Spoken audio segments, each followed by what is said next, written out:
Il était une fois, dans un pays du Grand Nord, à la lisière de la forêt, une cabane en rondin. C'était la maison de Clovis. Tout était blanc autour, et le long du toit, il y avait des grands cônes de glace. Cette nuit-là, Clovis s'était couché quand une tempête de neige s'est levée. Le vent soufflait, faisait craquer la maison, et la neige frappait sur les fenêtres. Il y avait tellement de bruit qu'à un moment donné, Clovis s'est demandé si quelqu'un frappait à la porte. Il s'est levé, il est allé ouvrir à la porte. Et là, devant la porte, il y avait juste un petit lièvre tout blotti. « J'ai froid, la tempête m'a glacé, laisse-moi entrer. » Clovis n'a pas pu faire autrement. Il a laissé entrer le lièvre et il a même fait un feu. On a très vite entendu un sifflement puis le craquement dans le poêle. Il faisait chaud. Le lièvre s'est allongé sur le fauteuil. Clovis est allé se recoucher. Il s'est recouvert avec la couverture et le calme est revenu dans la maison. Mais pas pour longtemps. Il y a de nouveau eu des craquements, des sifflements, du bruit dehors, et puis ça a tambouriné à la porte. Clovis est allé voir. Il y avait là dehors un renard. « J'ai le pied gelé, s'il te plaît, laisse-moi entrer, j'en peux plus de cette tempête, j'arrive plus à courir, laisse-moi entrer. » Et le lièvre derrière, il a dit « Oh non, il va me manger, laissez-le pas entrer. » Alors Clovis a fait promettre au renard de ne pas manger le lièvre. Sur son honneur, le lièvre a promis qu'il ne toucherait pas au lièvre. Clovis l'a donc laissé entrer. Le renard s'est blotti au pied du poêle. Clovis a pu se recoucher, se recouvrir avec la couverture. Et pour montrer sa bonne foi, le renard a dit « Bonne nuit, faites de beaux rêves ». Tout était redevenu calme. Et sans mentir, je vous assure, ça a frappé à la porte une troisième fois. Clovis s'est levé, il est allé voir. Il y avait devant la porte un ours.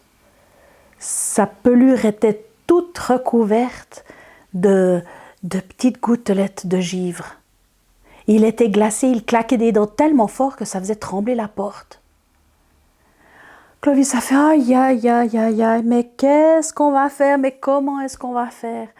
Aïe. » Et derrière le renard, il tremblait aussi. « Comment l'ours, il sait que j'étais là? Il a deviné que c'est moi qui lui ai volé la viande il y a 15 jours. Je suis sûre qu'il est là pour venir me faire du mal. » Mais Clovis a fait promettre à l'ours de ne toucher ni au lièvre ni au renard. Et c'est comme ça que l'ours a pu entrer. Il s'est réchauffé un moment. Et puis il est allé s'allonger dans un coin de la pièce. Le calme est revenu dans la maison. Clovis s'est recouché, il s'est recouvert de sa couverture. Et il a dit « Bonne nuit, faites de beaux rêves ». Dehors, la tempête faisait toujours rage. Il y avait même des cristaux qui s'étaient formés aux fenêtres. Et le lendemain, à l'aube, le premier qui s'est levé, c'est le lièvre.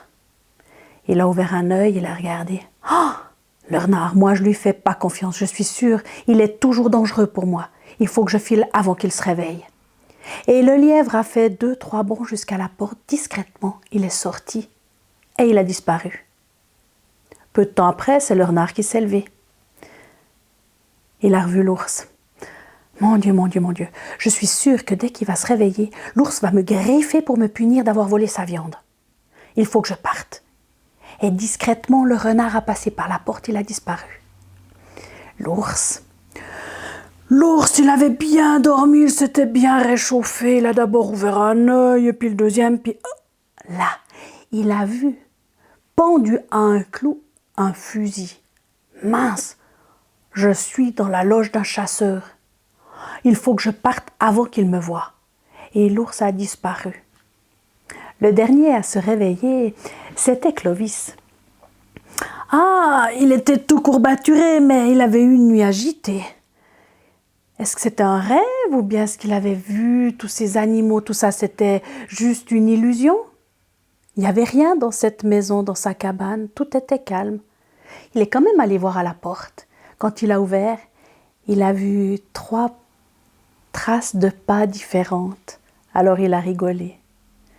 Il a dit « C'est fou ce qu'une tempête de neige peut faire. » Eh bien, moi, je peux vous dire, on dit que les conteurs sont des menteurs, mais tout ce que je viens de vous raconter, ça n'est que pure vérité. Enfin, c'est à vous de voir. À demain!